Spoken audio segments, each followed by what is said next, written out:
When I was 17, I was bulletproof. We did some silly things as kids. There's no idea of safety. Too many people go about their role in life on autopilot. I was a second-year apprentice working in a workshop. Got to work, boss said go and clean up the alleyway. I was moving some heavy objects. I picked up a cylinder head off an engine, probably weighed 20 kilos. And I was picking it up, and as I turned around, I slipped in oil and hit the concrete. And my fingers were under it, and it just went chop.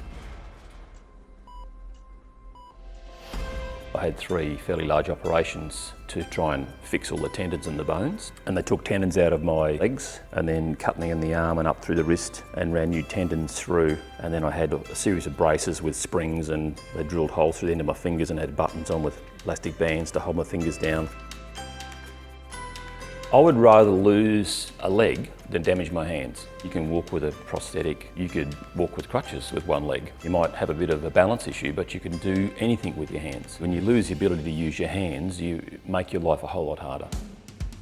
There's a million things I could have done that I'll never really know how good I could have been.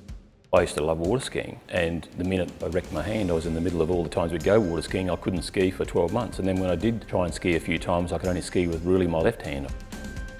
From a business point of view, if someone hurts themselves, they're off work. Well, they've got a responsibility to their own families and their kids, and to supply an income, to pay for their mortgage, to send the kids to school. If they hurt themselves, they can't do that.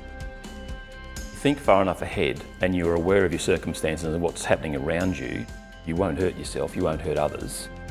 Heavy machinery is unforgiving. People on forklifts, people lifting boxes, people walking downstairs carrying heavy objects. The human body is pretty frail.